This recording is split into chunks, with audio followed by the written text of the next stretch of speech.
A 35-year-old man comes to the physician for fatigue and paresthesia in both legs. Laboratory studies reveal a hemoglobin of 9.6 grams per deciliter and an MCV of 112 micrometer cubed.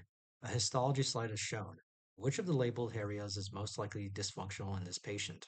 And we got this image here with labeled areas A through E. So I'll wait 5 seconds and then answer the question.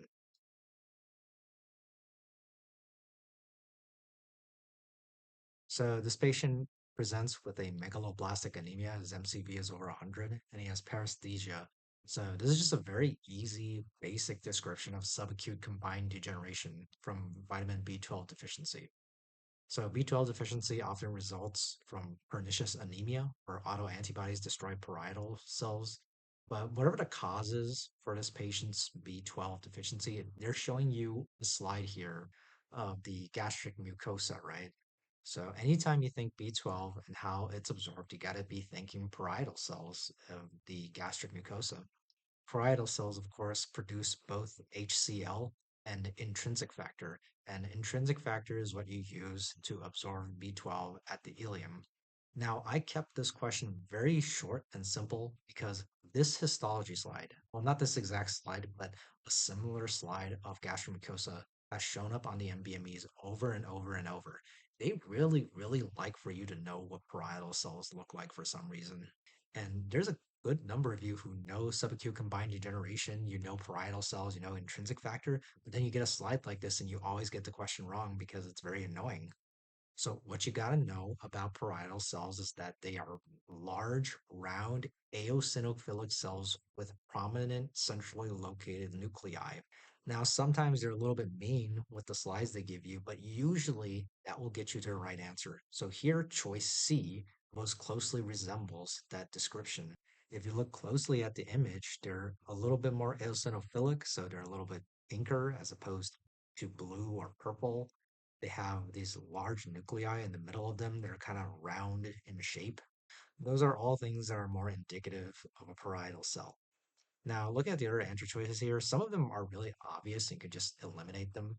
Choice A, I mean, this is really easy to eliminate, right? This is just a surface mucus cells, which line the luminal surface and the gastric pits of the stomach, and they produce mucus.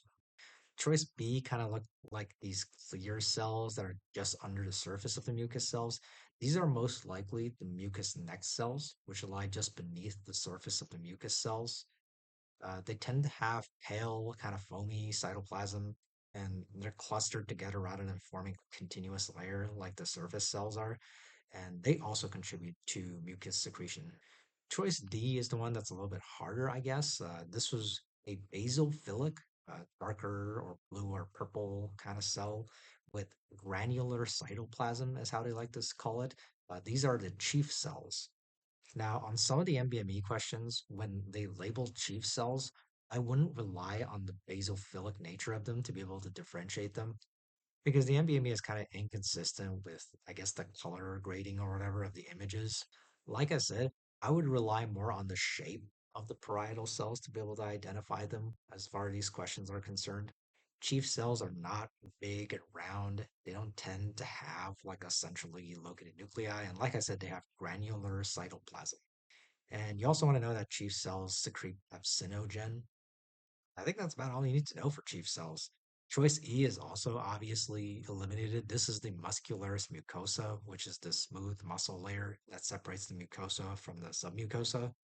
I mean, if you can't tell what muscle looks like as opposed to the mucus glands, I mean, you can see that the muscles here are a little bit kind of fibrous in their structure.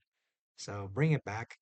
You of course want to know what B12 is, how B12 is deficient. You know, it's important to know that parietal cells produce intrinsic factors, which allows for the absorption of B12 at the ileum. So if you have a problem with the parietal cells because of pernicious anemia, or you have a problem with the ileum because of intestinal resection or whatever, you can end up with a B12 deficiency, which presents with a megaloblastic anemia, which can also have neurologic symptoms, subacute combined degeneration.